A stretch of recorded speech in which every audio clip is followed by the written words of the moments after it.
Hi, Michelle. This is Michelle. Well, Thank you for joining us today for Generosity Talks, Navina's Generosity Talks. Um, Today we have Michelle Branch. Thank you so much for joining us.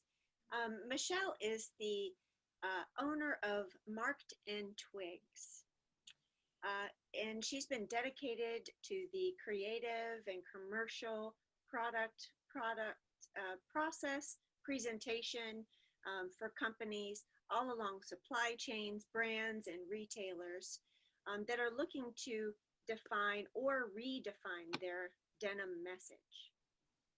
So, Michelle, you've been in the industry a long time. You know, you've seen so many changes in the industry. And what I find fascinating in looking at your background is that you have a varied background that led you to where you are today, an owner of a company that creates brand messages for denim companies. Your background includes production for wholesale and retail markets as a production manager and coordinator, merchandiser, a buyer. You worked with denim based technology companies like Genealogia as a creative director, working with mills all over the world in product development and marketing, including ADL, Swift, Galeon, Lord, and so many more companies with your company, Marked and Twigs, your consultant company, including our mill, Navina. You did some fabulous work just before I joined the company. Thank you. oh, thanks. So, from my perspective, looking at your resume, it's just from every level of the supply chain. So, it'd be really interesting to speak with you today. Um, so, based on your experience, we'd like to know from you, brands and retailers have been talking about where to go from here. We're starting to emerge from post COVID. Stores are starting to open up in phases across the country. So, based on your experience, where do you think we should go from here? Big question. That's big. Um, I think there are four things that'll be key as we move forward. One is there's a bunch of inventory. So I think it's going to be important for us all to figure out creative ways to reuse that inventory, repurpose that inventory. And another thing would be ultimately to produce less so that we don't have this surplus inventory. I think that's one of the biggest lessons from this pandemic is that there's just too much in the pipeline, too much in the stores, and I think it's incumbent upon all of us to learn that lesson as we move forward. The other thing is that we need to embrace technology as a tool.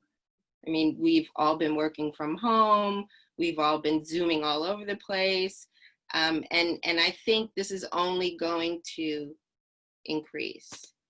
And then the final and maybe most important is to employ clear and truthful messaging for the consumer. I think that it's time that we all fess up to what's happened in the past, figure out ways to correct it, and then tell everybody what we're doing. Right. But the real story in very simplistic and clear and compelling ways. Right. That's what I think. Mm. I think there's so much power in vulnerability and transparency.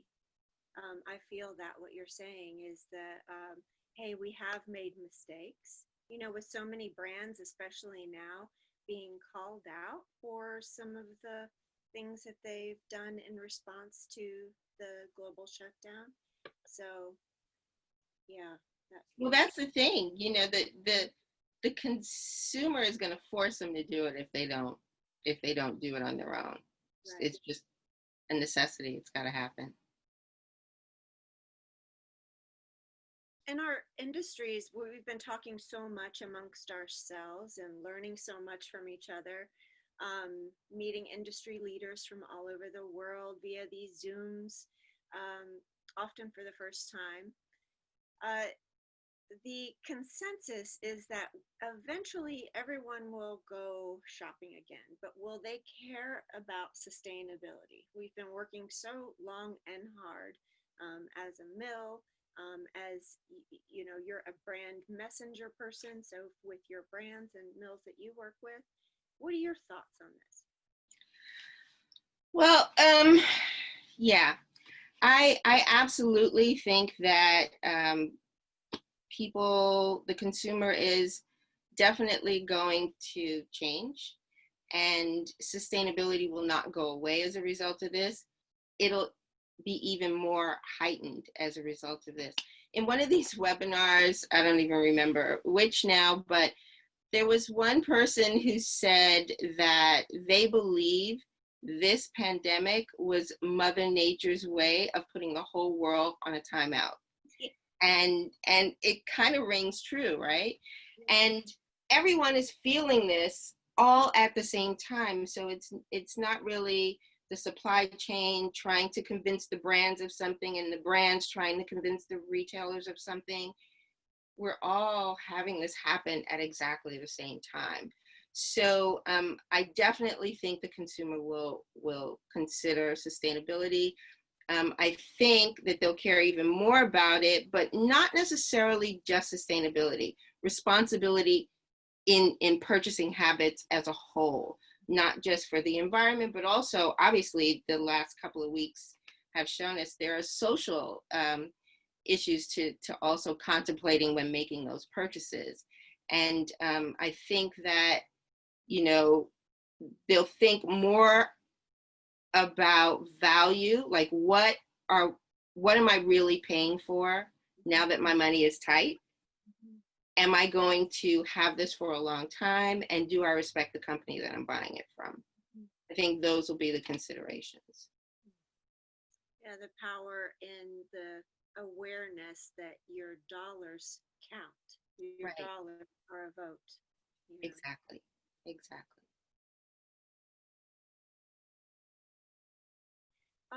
How do you think brands, retailers, or the supply chains can do a better job educating the consumer to care about where their clothes come from and are made? Yeah. This is another thing about the messaging. You Mm-hmm. know, we have to be truthful and we have to be clear about the message that we're sending to the consumer. You know, being in the Northeast, we get these, and you guys probably do too. Ours get a little bit more attention because Governor Cuomo he's a firecracker, you know, so people listen when he talks.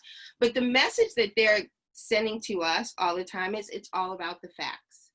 Yeah. And the facts have helped us kind of navigate this pandemic. And I think this is the same for the consumer in terms of the message about the product and the companies that they're buying from. I think we need to just be clear about the message and give them the information. There are brands that are already doing it, that were doing it before this, and now we're seeing much more. I get emails from retailers every day. You know, because I shop online. But every day there's a new one saying, here's what we're doing, and here's what we care about, and here's what we stand for.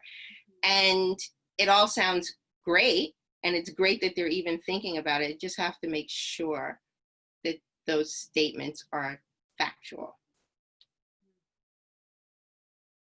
Because really, you know, we're at a tipping point, and the consumer's paying attention. That's right. They're paying attention to a lot of things. Everybody's nerves and heart are being worn outside of our bodies. It feels like we're all very sensitive now. So It's true. very good point. As cities open up and we see a lot of people trying to go back to normal, while the COVID numbers are still going up, we realize that the facts are more people are getting tested.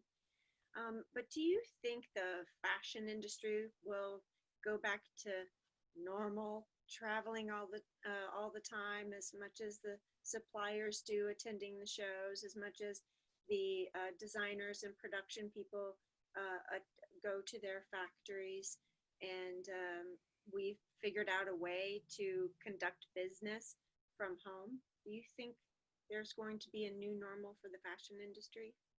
Absolutely. Absolutely. I mean, at the end of the day, we are a global industry, so we will still have to travel at some point.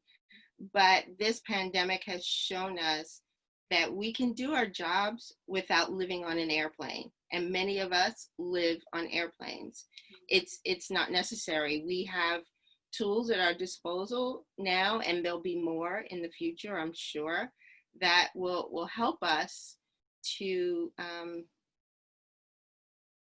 to to get done what we need to get done without this inordinate amount of traveling, and also without the amount of samples and approval samples and salesman samples, and they'll be making multiple sets of things, and this one didn't get approved, make me another one, that kind of thing. Those types of wasteful practices will definitely stop. So we'll still go to trade shows, maybe not every month, maybe not every 3 months. Maybe there's one a year or two a year. Actually, Blue Zone is officially going to be open in September. And Kingpins Amsterdam is hoping to do the same later in the fall. So we'll see what the attendance on those initial shows are.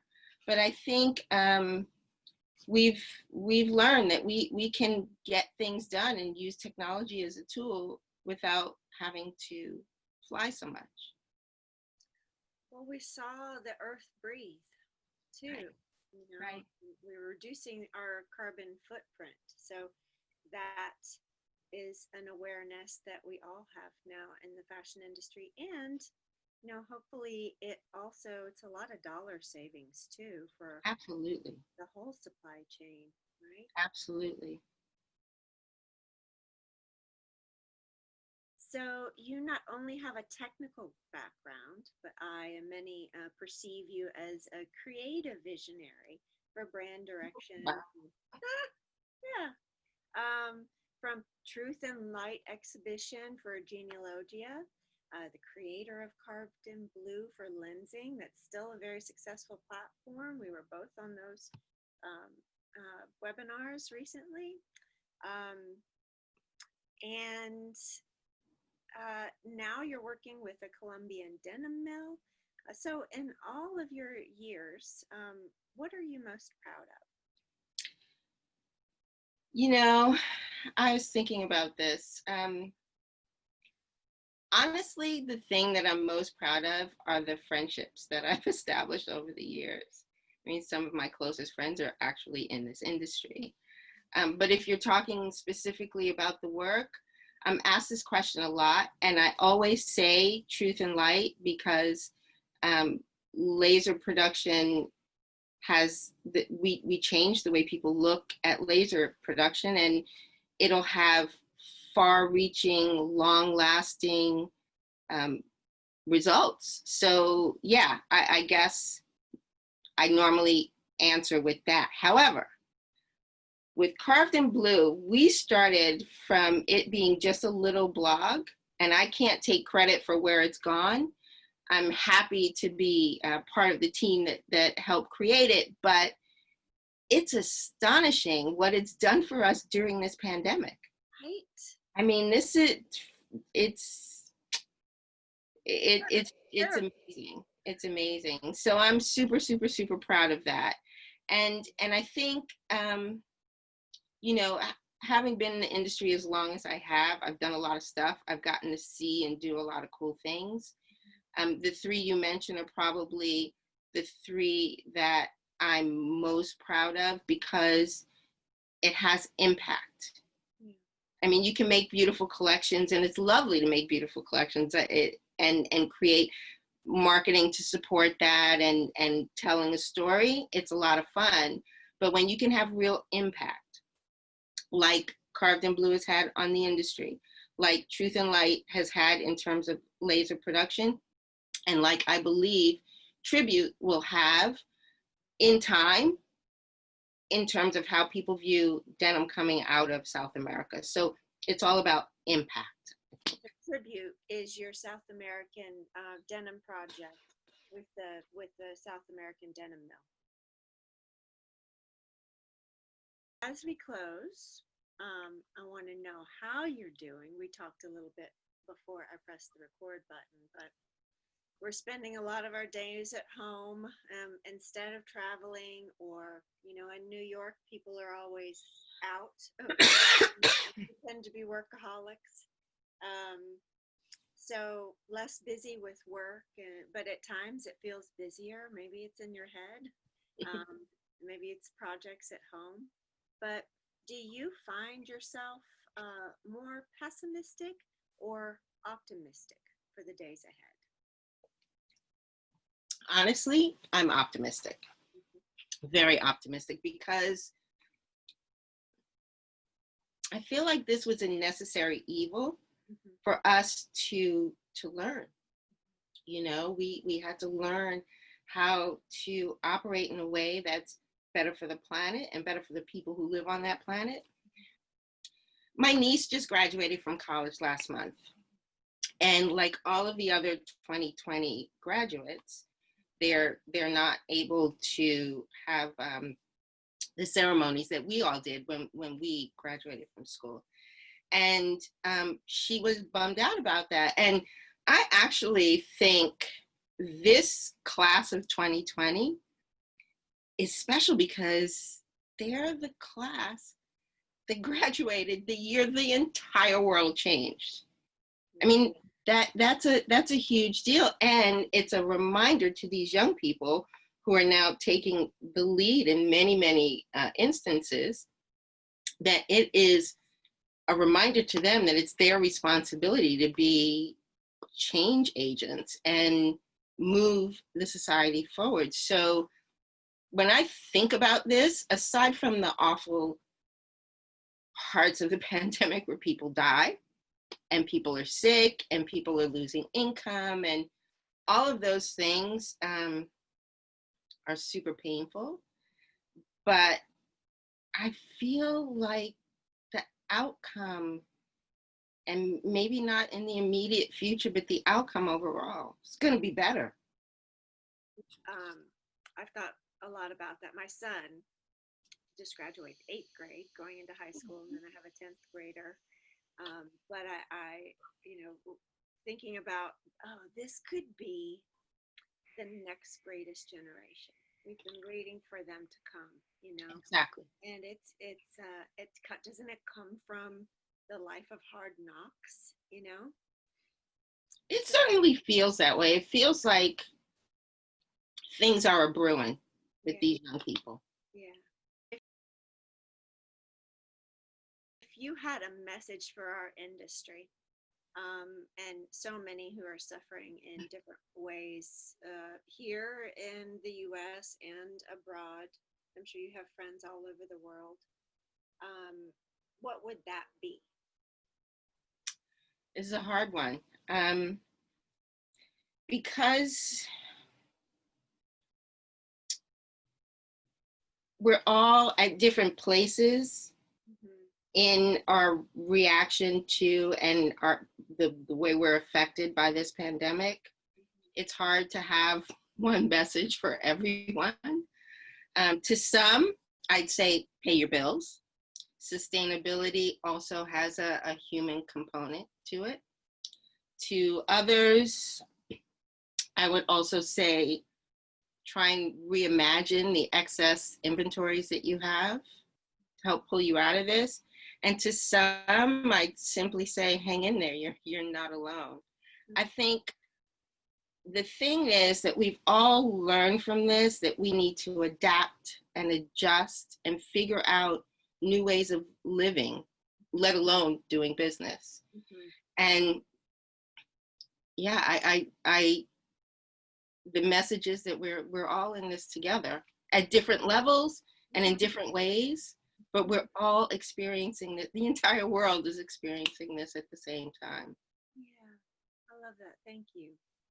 It's like a good relationship, you know, when one is down, uh, the other one's there to pick you up, or a good friendship, you know. Should be. Um, so I love what you said. So if there's somebody out there who's feeling a little, needs a little support to be able to get to the optimistic point of view, to keep going, yeah, we need that inspiration. We need to lift each other up. Well, that's been one of the benefits of this, that we now have time to keep in touch with friends Mhm, that we only get to see at trade shows. mhm. You know, we're Zooming and FaceTiming and just picking up the phone to say, hey, you know, how you doing? So that's a good outcome from this. That's a good outcome. Yes, indeed. And the conversations feel deeper, you know, Yes. a little deeper. We know what's at stake now. Yeah, very connected. Yes. Well, Michelle, it was fantastic to speak with you briefly today and for you to share your wisdom and insight. We appreciate that so much. And Thank you. Thank you for having me. yeah, we hope that you and your family stay safe and happy. And New York is starting to emerge. So, Michelle Yeah. Branch is located in New York, by the way. I'm in LA. So, is New York starting to open up? It is. It is. I saw yesterday on another one of these webinars that Trisha was actually in her office. Oh, wow. She was sitting in her office, you know, conducting the webinar. So things are opening. Things are opening. That's fantastic. Yeah. I also hope that you and your family stay safe and healthy.